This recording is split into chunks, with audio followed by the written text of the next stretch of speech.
like to go into some more details on what you've done and how it was to work together around CollabNEXT and the challenge that you're offering to the world. Yeah.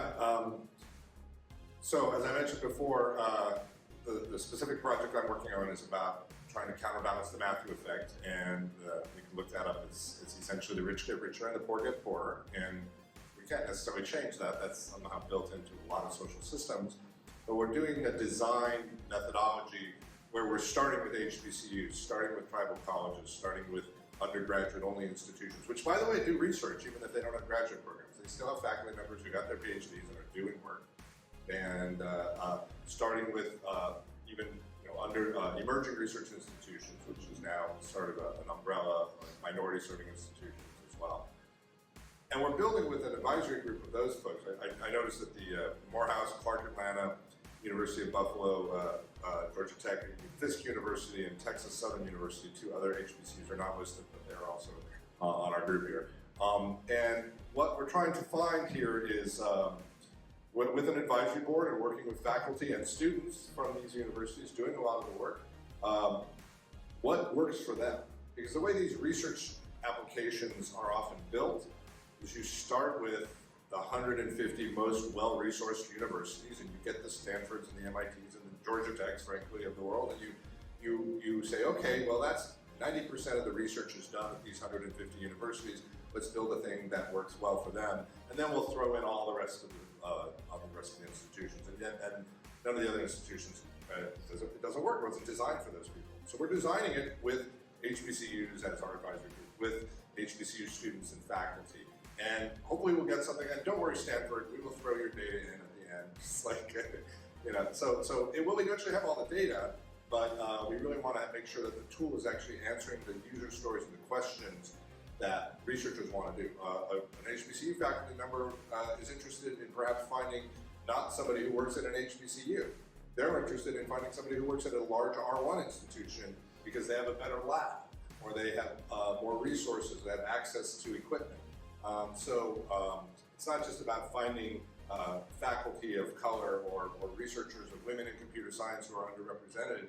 It's also about creating collaborations in a way that's useful to the person seeking collaboration. And Abigail was a great contributor to this. We actually have an alpha version of our tool up now. I'm hesitant to give you the URL because everyone will have their phones and then go to it and it breaks, it doesn't work, it's got a lot of bugs. It's your one, you have 2 more years. It's CollabNEXT.io, but it doesn't work. So, I mean, it does work for the HBCUs, it doesn't work for Purdue and Georgia Tech and some of the other bigger universities that are out there. We'll fix that part, but we're not too worried about it. If you want to find out who's working on a particular area, who's doing organic chemistry at Alabama A&M, you can find it very quickly.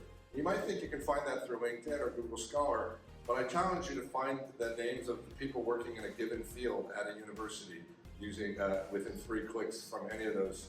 I mean, Google Scholar is challenging the data. There's no API. The data is self-reported.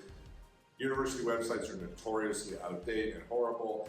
And it's just hard to find information. You have to go to journal articles, which is what OpenAlex provides us with a data source of, and then we're just working on that data source, embedding it in a knowledge graph, and then creating a connectivity interface for it.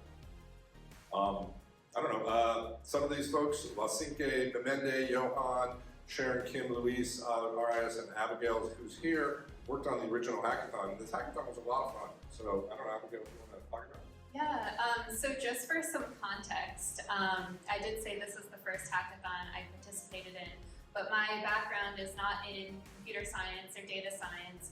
I have a humanities background, so I have a master's in Asian studies. I was on a humanities track for quite a while, and it's kind of interesting because when you're in that kind of academic circle, you think like, what's the furthest from my discipline?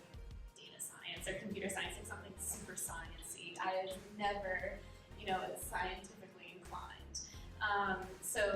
But when I first saw KnowHax, I thought, this is not for me. This is way too much data. This isn't my realm. But I kind of put myself outside of my comfort zone and signed up anyways.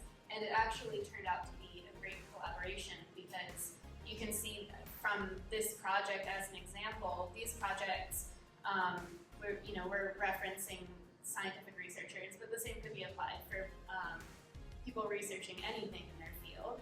So it's not, I think something I've come to realize, it's not one or the other. It's not your data or your humanities, your computer science, or your liberal arts or something like that, but there's a lot of room for cross-collaboration.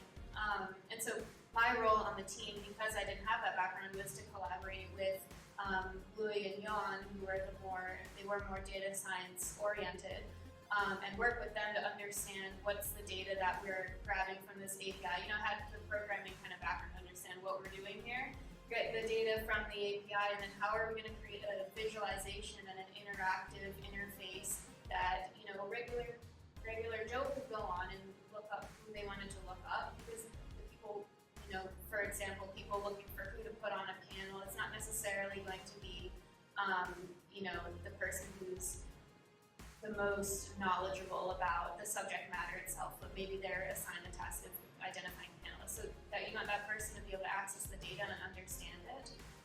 So I worked on the front end development for that project and creating I don't know if we're going to play the video, but the actual graph and how to navigate and find information. It's evolved a bit since I worked on it. Yeah, we used a lot of your work on in the current version of the app.